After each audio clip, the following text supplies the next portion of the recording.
جیسا نماز باجماعت کی بہت تاکید ہے۔ اگر ایسی صورت ہو کہ کوئی شخص مسجد میں آیا ہے، عصر کے وقت آیا ہے اور عصر کی نماز جماعت کے ساتھ جو ہے وہ ادا کی جا رہی ہے، لیکن اس کی ظہر کی نماز ابھی رہتی ہے، اس صورت میں اس کو کیا کرنا چاہیے؟ نماز باجماعت میں فوراً شامل ہو جائے یا اس کو ضروری ہے کہ پہلے اپنی ظہر کی نماز ادا کرے؟ ترتیب کا خیال رکھنا کوئی ضروری ہے اس میں؟ اصل بات یہ ہے کہ ترتیب کا خیال رکھنا ضروری ہے، اور یہی ہدایت ہے کہ پہلے وہ اپنی پہلی نماز ادا کرے گا اور پھر وہ اگلی نماز میں شامل ہوگا۔ اس بارے میں سیدنا حضرت مسلم اور رضی اللہ تعالیٰ عنہ کی ایک روایت ہے جس میں حضور نے حضرت مسیح موعود علیہ السلام کا ارشاد بیان کیا ہے۔ حضور فرماتے ہیں کہ میں نے خود حضرت مسیح علیہ السلام سے یہ ارشاد سنا ہے کہ حضور نے فرمایا کہ اگر کوئی شخص مسجد میں آتا ہے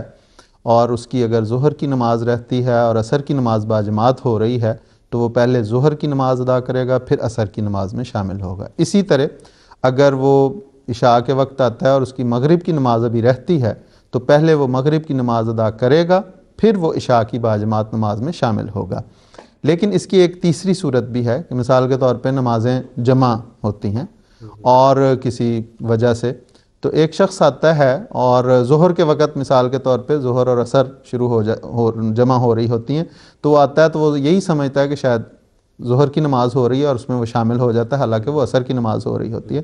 تو اس کے متعلق یہ واضح ہے کہ اس میں امام کی نیت کے ساتھ، اس کی نیت کے مطابق، امام کی نیت کے تابع اس کی عصر کی نماز ہو جائے گی، وہ بعد میں ظہر کی نماز ادا کر لے گا۔ اسی طرح اگر مغرب اور عشاء جمع ہو رہی ہیں اور وہ آیا اور اس نے یہ سمجھا کہ مغرب کی نماز ہو رہی ہے، حالانکہ عشاء کی ہو رہی تھی اور وہ عشاء میں شامل ہو گیا، تو وہ اس کی عشاء کی نماز ہو جائے گی، بعد میں وہ مغرب کی نماز اپنی ادا کر لے۔ لیکن اس کی چوتھی صورت یہ ہے کہ اگر اسے یہ علم ہو جائے کہ یہ نمازیں تو جمع ہوئی ہیں لیکن یہ اس وقت عشاء کی نماز ہو رہی ہے یا عصر کی نماز ہو رہی ہے، تو پہلے وہ بہرحال ظہر کی نماز یا مغرب کی نماز ادا کرے گا، پھر وہ عصر اور عشاء کی نماز میں شامل ہوگا، بے شک اسے جماعت ملے یا نہ ملے۔ یہ ترتیب کا لحاظ رکھنا بہت ضروری ہے۔ جی، اس میں خاص طور پہ اس لیے بھی کہ بعض علماء کا یہ خیال ہے کہ ترتیب کا خیال نہیں رکھنا چاہیے، لیکن حکم عدل جو سیدنا حضرت مسیح موعود علیہ السلام، ان کی واضح یہ ارشاد ہے اور حضرت مسلم اور رضی اللہ تعالیٰ عنہ نے یہ روایت بیان کی ہے، اس لیے وہ اس کو ترتیب بہرحال ضروری ہے، اس کو مد نظر رکھنا ضروری ہے۔ جی ٹھیک ہے ظہیر صاحب، بہت شکریہ۔